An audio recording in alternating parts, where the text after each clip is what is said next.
Recently जो मणिपुर में इतना वायलेंस हुआ, इतना रीच हुआ, इतने डिबेट्स हुए, उसकी वजह से लैंड और टेरिटरी का टॉपिक्स फिर से उठ गया है। देखिए, पिछले 70 साल से नॉर्थ ईस्ट को एक सेंसिटिव बॉर्डर की तरह देखा जाता था। अभी हाल ही में पार्लियामेंट में बताया गया कि 43 क्रिटिकल मिनरल्स जो हैं वो मिले हैं नॉर्थ ईस्ट में और उनकी माइनिंग स्टार्ट कर दी गई है। एंड माइनिंग स्टार्ट की गई है जीएसआई के थ्रू। जीएसआई एक इंस्टीट्यूशन है, जियोलॉजिकल सर्वे ऑफ इंडिया, जो कि धरती में जितने भी तरह के पदार्थ मिलते हैं उनकी क्या वैल्यू है, उसका क्या यूज हो सकता है, उसके बारे में वो जानते हैं और बताते हैं। अभी स्टेट वाइज अगर आपको जानना है कहाँ पे क्या क्या मिला है, तो मैं एक लिस्ट यहाँ पे टैग कर दूंगी, आप देख लेना। अब देखिए, पहले नॉर्थ ईस्ट की बात हमेशा सिक्योरिटी रीजन से होती थी, उसे हमेशा एक सेंसिटिव एरिया कहा जाता था। बट अब नॉर्थ ईस्ट को स्ट्रेटेजिक एसेट बोला जा रहा है। To be very honest, north east के साथ अब फ्रंटियर वर्ड यूज किया जा रहा है। हिस्ट्री गवाह है, कोई भी देश फ्रंटियर वर्ड किसी जगह के लिए तब यूज करता है जब वो उस जगह को एक खाली मैदान की तरह समझ रहा हो, और वो या तो उसे इंटीग्रेट मतलब अपने साथ मिलाने की कोशिश करता है, या तो उससे कुछ एक्सट्रैक्ट करने की मतलब उससे कुछ निकालने की कोशिश कर रहा हो, तभी फ्रंटियर वर्ड यूज किया जाता है। अब नॉर्थ ईस्ट की जो जमीनें हैं वो ऑलरेडी बहुत कल्चरली सिग्निफिकेंस कैरी करती हैं, मेमोरीज हैं, उनकी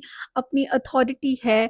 because according to article 371A and 371G and more articles, tribes को प्रोटेक्ट करने के लिए और मिजोरम के लॉज एंड राइट्स को प्रोटेक्ट करने के लिए बहुत से ऐसे आर्टिकल्स हैं हमारे कॉन्स्टिट्यूशन में जो इन ट्राइब्स को और इन एरियाज को प्रोटेक्ट करते हैं। ऊपर से नॉर्थ ईस्ट जो है वो हिमालय का हिस्सा है, जो कि एक इकोनॉमिकली फ्रेजाइल एरिया में है, और यहाँ पे क्रिटिकल मिनरल की एक्सट्रैक्शन करना एक तरह से इरिवर्सिबल फैक्टर है। देखिए, कभी भी जमीन का कहीं भी प्रोजेक्ट आ रहा है, नॉर्थ ईस्ट की बात भी छोड़ो, कहीं भी किसी भी एरिया में, तो लोग उसे ट्रस्ट के नजरिए से देखते हैं कि हमारी जमीन का क्या हुआ, हमें क्या फायदा हुआ इस जमीन का। लेकिन इंडिया को क्रिटिकल मिनरल बहुत ज्यादा जरूरी है, उन्हें वो क्रिटिकल मिनरल चाहिए ही चाहिए। ग्लोबल सप्लाई चेन इतनी अनसर्टेन है, ऊपर से सोने पे सुहागा चाइना के पास है कंट्रोल क्रिटिकल मिनरल का।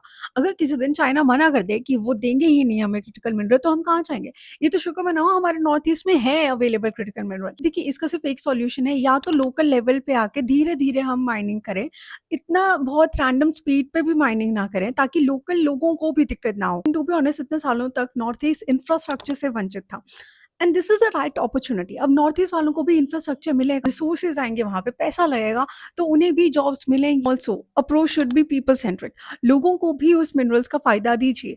कम से कम 5, और अगर 5% भी ज्यादा है तो एटलीस्ट 2 to 3% उन मिनरल्स का उन्हें मिलना चाहिए।